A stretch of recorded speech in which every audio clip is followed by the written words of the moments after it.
Hello student, आज हम हिंदी साहित्य के इतिहास के प्रथम काल आदिकाल की प्रमुख प्रवृत्तियों या विशेषताओं के बारे में जानकारी प्राप्त करेंगे। जैसा कि आदिकाल नाम से स्पष्ट होता है, इसका समय 1000 ईस्वी से 1350 ईस्वी तक इसका समय रखा गया है। आदिकाल का संक्रमणकालीन साहित्य विषयगत, वस्तुगत तथा नाना काव्यगत रूपों की संप्रदा से हमें विविध मुख्य दिखाई देता है। इसमें एक ओर जहां हम नाना संप्रदायगत धर्म व वैराग्य का विवेचन हुआ है, वहीं दूसरी ओर इसमें श्रृंगार के साथ साथ वीर रस की जीवंत धारा भी हमें देखने को मिलती है। इस काल में जहां जैन साहित्य, नाथ साहित्य तथा सिद्ध साहित्य का निर्माण हुआ, वहीं दूसरी ओर राजस्थान में चारण कवियों का भी निर्माण हुआ। चारण कवि ने जो काव्य रचे हैं, उन्हें हम रासो काव्य के नाम से जानते हैं। इसका प्रधान विषय वीर गाथाओं से संबंधित था। अतः इन्हीं विशेषताओं के आधार पर आचार्य रामचंद्र शुक्ल ने शायद आदिकाल का नामकरण वीर गाथा काव्य भी किया था। अतः आदिकाल की प्रमुख प्रवृत्तियों को हम कुछ पॉइंटों के आधार पर स्पष्ट कर सकते हैं। जैसे सबसे पहले आता है संदिग्ध रचनाएं। इस काल में उपलब्ध होने वाली सभी रचनाएं प्राय जो वीर गाथाओं की प्रामाणिकता है, वो संदेह की दृष्टि से देखी जाती है। इस काल में रचित 4 काव्य प्राप्त होते हैं: खुमान रासो, पृथ्वीराज रासो, विशलदेव रासो तथा परमाल रासो। भाषा तथा शैली, विषय सामग्री की दृष्टि से इन ग्रंथों के संबंध में कहा जाता है कि इनमें निरंतर कई शताब्दियों तक परिवर्तन हुआ है और इसका मूल रूप भी दब गया है, जिस कारण इन ग्रंथों के मूल रूप की पहचान एक अत्यंत कठिन कार्य हो गया है। मतलब कहने का तात्पर्य यह है कि जैसे पृथ्वीराज रासो है या विशलदेव रासो, ये जितने भी रासो काव्य वगैरह हैं, ये समय के आधार पर कई लोगों ने इनमें सुधार किया है और जिससे इनकी प्रामाणिकता में संदेह होता है कि इनका मूल रूप क्या था, क्या वाकई ये था। तो इसमें कुछ लोगों के मत अलग है। कुछ विद्वान ये मानते हैं कि ये पूर्णतः संदिग्ध है, कुछ मानते हैं ये अर्ध प्रमाणिक है, कुछ मानते हैं ये रचनाएं प्रमाणिक है। तो अपना सबसे पहला पॉइंट आगे आता है संदिग्ध रचनाएं। दूसरा होता है ऐतिहासिकता का अभाव। इन रचनाओं में इतिहास प्रसिद्ध चरित्र नायकों को लिया गया है, किंतु उनका वर्णन शुद्ध इतिहास की कसौटी पर खड़ा नहीं उतरता है, खास तौर पर रासो साहित्य में। वस्तुतः इन रासों में तथ्य कम है, कल्पना की प्रधानता अधिक है। इसके परिणाम स्वरूप ऐतिहासिक भ्रांतियां उत्पन्न होती हैं। इन ग्रंथों के रचयिताओं ने जो वर्णन किया है, वे तत्कालीन इतिहास से मेल नहीं खाते हैं। घटनाएं, चाहे वह घटनाएं हो, नामावलियां हो, तिथियां हो या जो भी हो, वो विवरण रासो काव्य में उपलब्ध होता है, पर इतिहास में नहीं होता है। ऐतिहासिक चरित्रों को नायक लेकर लिखे गए काव्य ग्रंथों में जिस सावधानी की अपेक्षा की जाती है, उस पर वे निरंतर विमुख रहे हैं। परिणामतः इन ग्रंथों से किसी ऐतिहासिक तथ्य एवं सत्यता का उद्घाटन नहीं होता है। इतिहास में अतिशयोक्ति को प्रमुखता देते हुए कल्पना वर्णन किए गए हैं। यही कारण है कि इन ग्रंथों में ऐतिहासिकता का अभाव है। मतलब कहने का तात्पर्य यह है, जैसे पृथ्वीराज रासो है तो उसकी घटनाएं वही हैं, चरित्र जो नायक हैं वो हैं, लेकिन उसमें कहीं कहीं इतनी कल्पना का समावेश किया है कि वो ये लगता है कि ये वास्तव में इतिहास में ऐसा है या नहीं है। वो उनकी प्रामाणिकता में संदेह पैदा कर देते हैं। अब आता है आपके तीसरे नंबर पे युद्धों का सजीव वर्णन। आदिकाल की सबसे बड़ी विशेषता क्या है कि जो भी चारण कवि थे या जो रासो कवि थे, वे केवल कलम के धनी नहीं थे कि कलम ही चलाना जानते थे। वो क्या करते थे, अपने राजाओं के साथ युद्ध के मैदान में भी जाते थे। वो तलवार के भी धनी थे। वीर वचनावलियों में शास्त्रों की झनकार साफ सुनाई देती है, क्योंकि ये युद्धों के प्रत्यक्षदर्शी थे। इन युद्ध प्रसंगों में कवि की कल्पना का चमत्कार न होकर वीर हृदय का उच्छ्वासों का स्पंदन दिखाई देता है। तत्कालीन परिस्थितियों के कारण युद्ध एक अनिवार्य आवश्यकता थी। जैसा कि आचार्य हजारी प्रसाद द्विवेदी ने भी कहा है कि देश पर सब ओर से आक्रमण की संभावनाएं थी। निरंतर युद्धों के लिए प्रोत्साहित करने को भी एक वर्ग आवश्यक हो गया था। चारण इसी श्रेणी के लोग थे। इनका कार्य ही था कि हर प्रसंग में आश्रयदाताओं के युद्धोन्माद को उत्पन्न कर देने वाली घटना योजना का आविष्कार करें। यही कारण है कि पृथ्वीराज रासो अपने युद्ध वर्णन के कारण भी एक सशक्त रचना मानी जाती है। मतलब कहने का तात्पर्य यह है कि युद्धों का सजीव वर्णन आदिकाल के जितने भी रासो काव्य हैं उनमें हमें दिखाई देता है, क्योंकि जो कवि थे वो तलवार के साथ वो कलम के साथ साथ तलवार के भी धनी थे और अपने राजाओं के साथ में युद्ध में वो जाते थे और उसका प्रत्यक्ष वर्णन उन्होंने अपनी रचनाओं में किया है। अब आती है संकुचित राष्ट्रीयता। इस काल में वीरता का वर्णन तो बहुत हुआ है, परंतु स्वाभिमान और राष्ट्रीयता की भावना का अभाव होता है, क्योंकि उस समय देश क्या था, जो खंड खंड अनेक राज्यों में विभक्त था और ऐसा नहीं था कि जैसे अभी पूरा भारत एक ही है। तब अलग अलग राज्य छोटे छोटे राजाओं का शासन था और वो परस्पर आपस में कलह करते रहते थे और 10-20 गांव के छोटे राज्य को भी अपना वो राष्ट्र समझते थे और उसमें ही संपूर्ण भारत को एक राष्ट्र रूप में देखने की भावना का अभाव पाया जाता था, क्योंकि वो जितने भी राजा थे वो अपने राष्ट्र की सुरक्षा करते रहते थे और आपस में ही लड़ते मरते रहते थे। फिर उनके आश्रित कवियों को उन्हीं के पद चिन्हों पर चलना पड़ता था, क्योंकि जो कवि थे स्वाभाविक है वो अपने राजाओं की प्रशंसा करेंगे। और इसका परिणाम क्या हुआ कि विदेशी आक्रांताओं के विरुद्ध संगठित होकर युद्ध करने में वे कभी सफल नहीं हुए। पड़ोसी राज्य पर विदेशी आक्रमण होने पर ये रंगमात्र भी विचलित नहीं होते थे। कहने का तात्पर्य यह है कि ये देश का महादुर्भाग्य था कि यदि उस समय राष्ट्रीयता का व्यापक रूप होता तो निश्चित ही हमारे देश का मानचित्र आज कुछ और होता। कहने का तात्पर्य यह है कि संकुचित राष्ट्रीयता आदिकाल की प्रमुख विशेषताएं थी। वीर और श्रृंगार रसों की प्रधानता। रासो ग्रंथ में यद्यपि सभी रसों का समावेश होता है, तथापि वीर रस का तो इतना सुंदर परिपाक हुआ है कि परवर्ती हिंदी साहित्य में वीर रस का इतना पुष्ट रूप मिलना दुर्लभ है। उस समय की वीरता का आदर्श निम्नलिखित पंक्तियों से स्पष्ट होता है। 12 बरस ले कूकर जिए और 13 लो जिए सयार, बरस 18 छत्री जीवे, आगे जीवन को धिक्कार। मतलब 12 बरस तो कुत्ता जीता है, 13 बरस सियार जीता है, अगर 18 बरस से ज्यादा छत्री या राजा जीता है तो उसके जीवन को धिक्कार है। युद्धों का मूल कारण ज्यादातर नारी को कल्पित कर लिया गया है, अतः श्रृंगार रस का भी इस साहित्य में जमकर वर्णन मिलता है। युद्धों का एकमात्र कारण नारी लिप्सा है। वस्तुतः वीर और श्रृंगार जैसे दो विरोधी रसों का समावेश इस साहित्य में इतने सुंदर ढंग से किया गया है कि कहीं भी विरोध आभासित नहीं होता। यह बात उस समय के कलाकार की जागरूकता का परिचय है।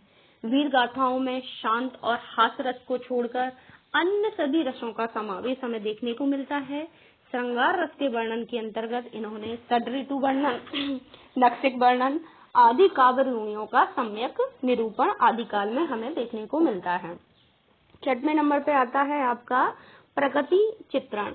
इस साहित्य में प्रकृति का आलम्बन और उद्दीपन दोनों रूप में चित्रण मिलता है। नदी, नगर, पर्वत आदि का वर्णन भी शोभन बन पड़ा है। प्रकृति के सुंदर रूप में चित्रण इन काव्यों में थोड़े ही मिलते हैं, अधिकतर उसका उपयोग उद्दीपन रूप में किया गया है। प्रकृति चित्रण की जो उदात्त शैली छायावादी युग में हमें देखने को मिलती है, वही इस काल में हमें कहीं कहीं देखने को मिलती है। कहीं तो इन्होंने प्रकृति के नाम परिगणन शैली को अपनाया है, जहाँ रसोदेश के स्थान पर नीरसता, ऐसा लगता है जैसे काव्य में कहीं कहीं नीरसता आ चुकी है। अब आता है आपका रासो ग्रंथ। रासो ग्रंथ इस साहित्य के सभी ग्रंथों के नाम के साथ रासो शब्द जुड़ा है, जो कि काव्य शब्द का पर्यायवाची है। मूल रूप से राशक एक छंद है जिसका प्रयोग अपभ्रंश साहित्य में संदेश रासक आदि ग्रंथों में देखने को मिलता है। रासो नाम के चरित्र काव्यों में से कुछ का उपयोग गाने के लिए अधिकतर होने लगा था।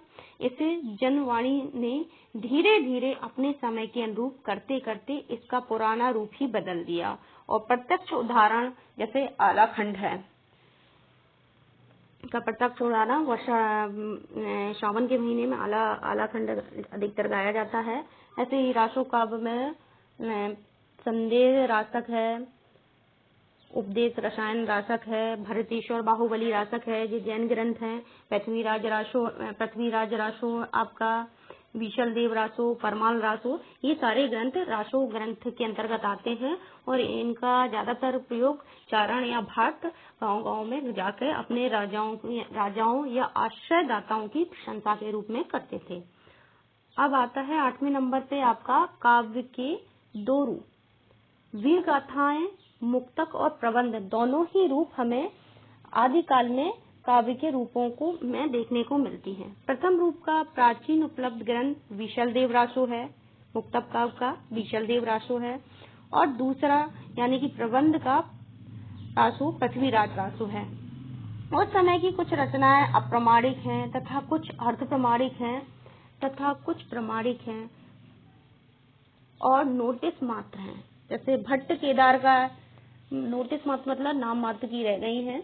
जैसे भट्ट केदार का जयचंद्र प्रकाश तथा मधुकर प्रणीत जयमयंक जसचंद्र का, दोनों ही इसी कोटि के ग्रंथ में है। इसका उल्लेख मात्र ही राठौड़ारी ख्यात में हमें देखने को मिलता है। इस काल में काव्य को उक्त दो रूपों के अतिरिक्त कुछ फुटकर रूप भी देखने को मिलते हैं। जैसे राउलवेल, चंपू काव्य, उक्ति व्यक्तिक प्रकरण, वर्ण रत्नाकर नामक रचनाएं इस दिशा में उल्लेखनीय हैं। राउलवेल में राजकुमारी के नक्सिक का वर्णन किया गया है, वहीं दूसरी ओर उक्ति व्यक्ति प्रकरण में व्याकरण संबंधी ग्रंथ लिया है, जो वर्ण रत्नाकर तत्कालीन भारत का कोणात्मक ग्रंथ है। इन ग्रंथों में गद्य धारा की अखंडता भी सूचित होती है। वहीं इस काल में कुछ लौकिक ग्रंथ भी देखे गए, जिसमें विद्यापति भी आपके आदिकाल में आते हैं। अमीर खुसरो का भी नाम इस काल में आता है आपके। 10वें नंबर पे आपका आता है जन जीवन से संपर्क नहीं। इन ग्रंथ ये अधिकतर जितने भी रासो काव्य जो लिखे, जितने भी आदिकाल के कवि हैं, और उनका ज्यादातर जनजीवन से संपर्क कट गया था।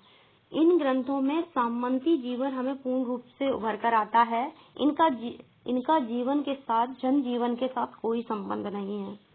राज दरबारी कवि से जनजीवन को विस्तृत व्याख्या की आशा भी नहीं की जा सकती है। वीर गाथाओं तथा रीति ग्रंथों के कवियों ने स्वामिनः सुखाय काव्यों की दृष्टि की है, अतः उनमें साधारण जनजीवन के खास प्रतिघातों का अभाव है। कहने का तात्पर्य है कि आदिकाल में जितना भी साहित्य लिखा गया है, वह वहाँ के कवि साधारण लोगों से कटे हुए थे, क्योंकि वह ज्यादातर राज दरबार में रहते थे और अपने आश्रयदाताओं की प्रशंसा में वो लगे रहते थे। अब 11वें नंबर पे आता है विविध छंदों का प्रयोग। इस साहित्य में छंद से मैं तो मानो एक क्रांति सी ही आ गई हूँ। छंदों की दृष्टि से विविधता हिंदी में ना तो परवर्ती साहित्य में देखने को मिलती है, न पूर्ववर्ती साहित्य में।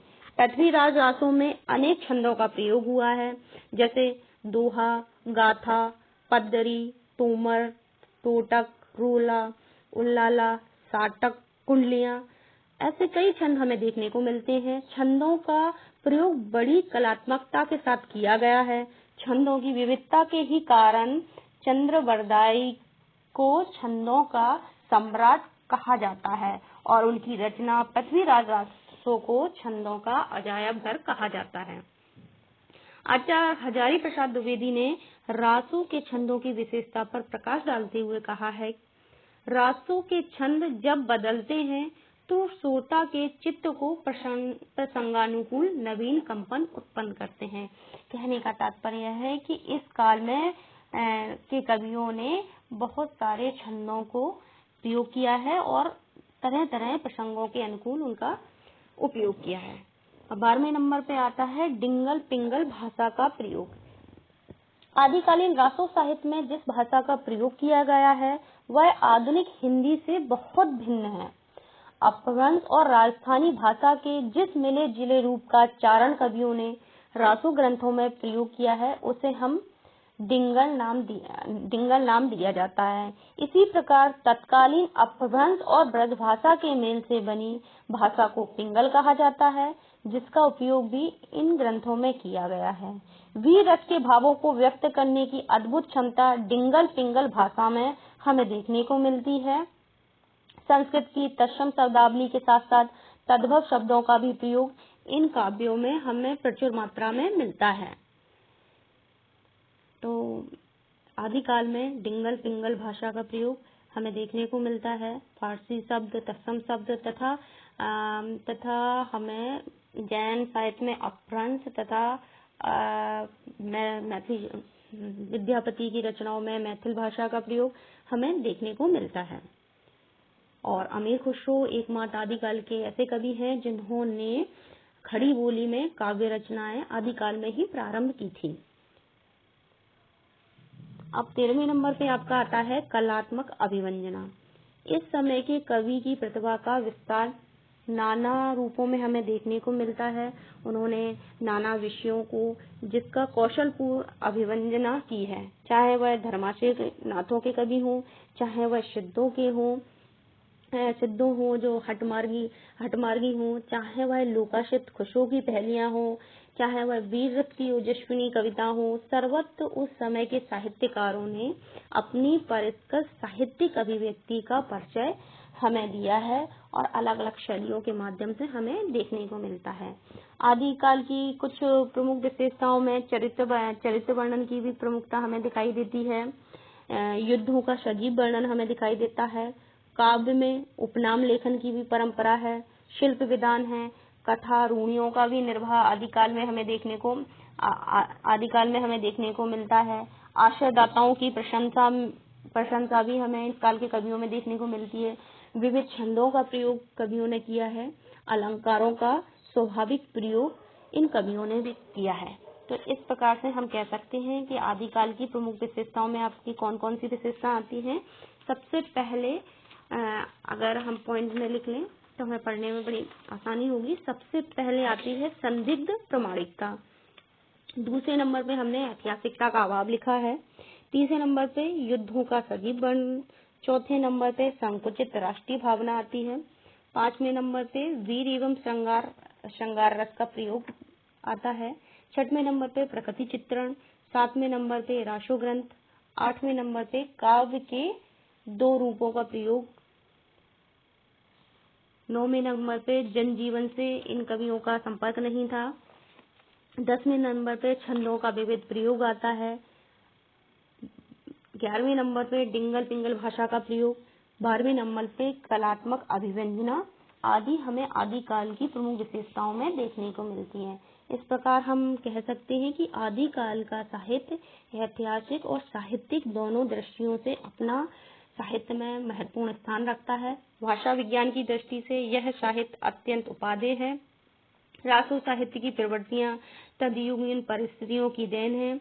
जहाँ तक चारण कवियों के काव्य की प्रतिभा का प्रश्न है, वह अपने में बेजोड़ है। कथा प्रसंगों की योजना, वर्णात्मकता, भाव व्यंजना, रस योजना, कल्पना की समाहा शक्ति आदि दृष्टियों से रासो काव्य हिंदी साहित्य के इतिहास में अपना अनुपम स्थान रखता है। जी धन्यवाद।